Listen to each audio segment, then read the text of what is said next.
بسم اللہ والصلاة والسلام على سید الخلق وحبیب الحق مولانا المختار وعلى آلہ الابرار. السلام علیکم ورحمۃ اللہ وبرکاتہ. یہ میسج میں اپنے پیر بھائیوں کے لیے، دوست احباب کے لیے سیو کر رہا ہوں. چند سوال آئے تھے عید کی نماز کے تعلق سے. کچھ غیر ضروری کنفیوژن پھیل رہی ہے. لوگ شش و پنج میں ہیں کہ نماز عید گھر میں ادا کی جا سکتی ہے یا نہیں. حالانکہ الحمدللہ حیدرآباد دکن میں عظیم جامع نظامیہ کے مفتیان کرام نے بھی اس پر اپنا بیان دیا ہے، فتویٰ پیش کیا ہے.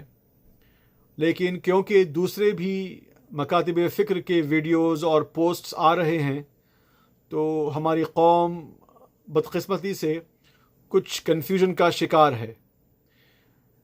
پہلے تو فقہی مسئلہ آپ بھائیوں کی طرف میں پیش کرتا ہوں، اس کے بعد مزید گفتگو کریں گے کس کو فالو کرنا ہے. ہم کیونکہ امام اعظم ابو حنیفہ کے مقلد ہیں فقہی مسائل میں، فقہ حنفی میں یہ بات واضح ہے کہ گھر پر عید کی نماز نہیں ہوتی ہے. یقیناً بعض حضرات یہ ایک شرط جو شرائط میں سے عید کی نماز کے ہیں کہ کم از کم 3 مقتدی اور 1 امام اگر ہو جائے تو جماعت ہو جاتی ہے جمعے کی اور عید کی. اس میں یاد رکھیے کہ یہی واحد شرط نہیں. عید کی نماز اور جمعے کی نماز ہونے کے لیے اذن عام کا بھی ہونا بہت ضروری ہے. یہ بھی شرائط میں سے ایک شرط ہے کہ آپ جہاں بھی جمعے کی نماز عید کی نماز پڑھا رہے ہیں وہاں پر اوپن انویٹیشن ہے. سارے شہر میں یہ بات مشہور ہو کہ فلاں مکان پر فلاں جگہ پر عید کی نماز کا انعقاد ہو رہا ہے. آپ اگر اپنے گھر میں 4 لوگ مل کے اپنے بھائی یا دوست کو بلا کر انویٹیشن اونلی پہ اگر آپ عید کی نماز کی دعوت دے رہے ہیں تو پھر اس سے جو اذن عام کی شرط ہے وہ شرط پوری نہیں ہوگی. لہٰذا وہ نماز نہیں ہوگی، نہ وہ جمعے کی نماز ہوگی نہ وہ عید کی نماز ہوگی. ہاں، اگر آپ کا گھر ماشاءاللہ اتنا وسیع ہے کہ آپ نے سارے شہر میں دعوت دے دی کہ آئیے فلاں محلے میں فلاں گھر کے بیسمنٹ میں سیلر میں ہم نے عید کی نماز کا انتظام کیا ہے اور سب ہر کس و ناکس کی دعوت ہے، تو اس صورت میں شاید فقہا اس بات کو قبول کر لیں کہ یہاں پر گھر پر عید کی نماز ہوگی. اگر ایسا آپ نہیں کر سکتے ہیں تو پھر آپ مغالطے میں ہیں کہ اگر 4 لوگ جمع ہو جاتے ہیں تو عید کی نماز ہو جائے گی. تو یہ بات واضح رہے کہ عید کی نماز کے لیے آپ کے اذن عام کا بھی ہونا نہایت ضروری ہے. دوسرے فقہا کے پاس اس بات کی رعایت ہے کہ وہ گھر میں عید کی نماز پڑھ لیں، لیکن اور یاد رکھیے کہ آپ جب کسی مذہب کے فالوور ہیں تو آپ پر یہ واجب ہے کہ آپ اسی سے آپ منسلک رہیں. ہاں، تحقیق میں اگر کوئی مسئلہ ہماری فقہ میں نہیں ملتا ہے تو علماء کو یہ اجازت ہے کہ وہ دوسری فقہ میں اس مسئلے کا حل ڈھونڈیں. اس معاملے میں ہماری فقہ میں اس مسئلے کا حل اور اس کی رہبری بتا دی گئی ہے اور وہ واضح زی الشمس ہے، وہ کھلی طور پر آپ کو بتا دیا گیا ہے.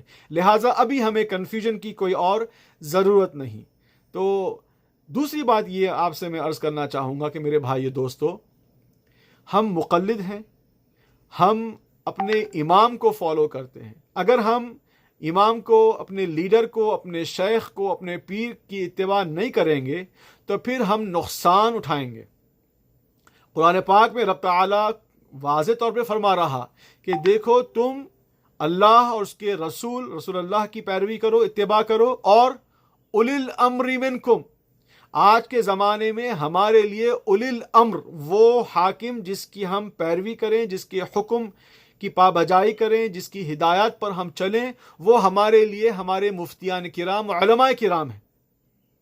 تو اس طریقے سے اگر آپ کنفیوژن کا شکار ہوں گے تو یہ آپ کی اپنی کرنی ہے، جبکہ آپ کو واضح طور پر یہ ہدایت دی گئی ہے کہ آپ علماء کی بات سنیں جو آپ کے اہل سنت والجماعت حنفی المذہب علماء ہیں۔